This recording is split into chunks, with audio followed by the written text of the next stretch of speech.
sometimes for me, a short story, I will write a short story and then later it grows into a novel. But for many years I would write occasional short stories, but I never focused on it so much. And partly because I think it's very difficult to write a really good short story. You know, in America, the short story is a really, you know, respected literary form. You know, some people like Flannery O'Connor and Raymond Carver only wrote short stories. You know, Hemingway and Fitzgerald were very serious about the short story. And in France, I don't think it's so, you know, since Maupassant, I don't know, you don't have that many short story writers, but I love the short story form. So last year I decided to just concentrate on the short story and I wrote 12 short stories very quickly, and that's the new stories in this new book. Some of these characters, I remain interested in them. You know, for me, they're almost like real people. So, you know, and it's not so unusual. You know, Balzac had many repeating characters, and Updike. You know, other writers have returned to the same characters. I enjoy it. I feel like I know these people. You know. No, he should have. That's a good question. It was very strange. First, you know, I wrote a novel called Story of My Life. And then Bret, and she was the main character in that book. And then Bret wrote American Psycho, and she makes an appearance in American Psycho, and she has a date with the killer, Patrick Bateman, and she almost gets killed. It's very weird. And so then he wrote, in Glamorama, he gave her an even bigger part. I think he just, you know, I think he likes the character. It was strange, but it's also sort of amusing, you know, I think, because a lot of the critics are always comparing our work, so I think he was making a kind of a joke, too, you know. I think that's amusing, too. I mean, again, at first I was very surprised. I said, what, are you crazy? But it was a little bit shocking for me because, you know, he took me in 1987 and he put me in the present, and I was still the same crazy party boy that I was in 1987. But I think it's a very amusing. I think it's a good book, you know, and I think my cameo is not too bad. You know, who knows? Maybe it's possible that's how I will be remembered, because I was in Bret's book.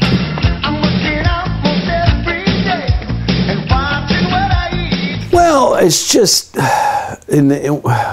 when my first novel was very successful, I think it just made it a little more difficult for the critics to react in a neutral way to my later novels, because they were always distracted by the sort of celebrity aspect of my reputation, and some of the literary critics are very annoyed by this. You know, they think serious writers should not, you know, should not have their pictures in magazines and gossip columns. And this latest book, I got great reviews. I was on the front cover of the New York Times, and I mean, I don't know why. Maybe they finally stopped hating me. But also, you know, I think I mentioned to you that the American edition is all of my stories to get, you know, from all the stories I've ever published.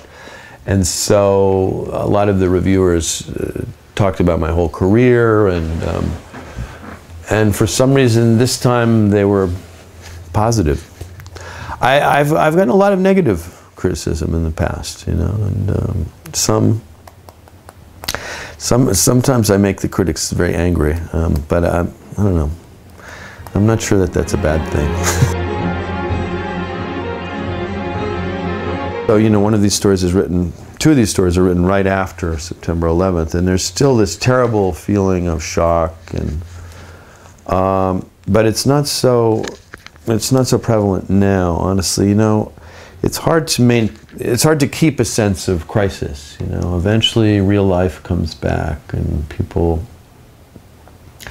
don't remember every day. You know, they for anybody who was there, it will always be, you know, something that we remember and think about sometimes, but not as much. You know, it didn't change everything.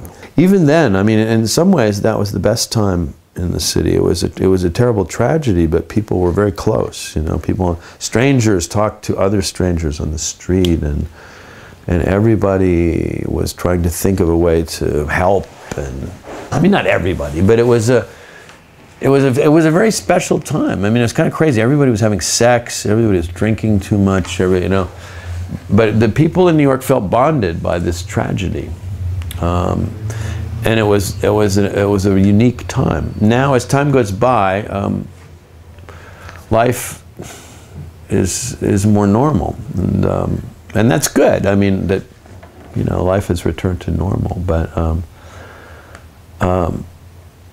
I'm glad that I was in New York at that time, because it was a really important, it was an important time. And now it's faded a little bit from everybody's memory. New York is about the future. People don't like to think about the past. You know? Somewhat, yeah, it is, because it's written. I started the novel last August, so a year ago, and I was writing in the present. You know, I was writing. It takes place in 2008 and 2009, and so the events of last year and this year get pulled into the novel. So yeah, it is about the crash to some extent.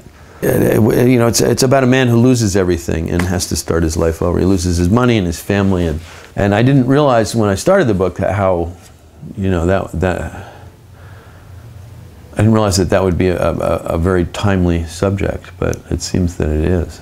Some people in New York who didn't lose money with Bernie Madoff, they say that they did. It's like a status symbol.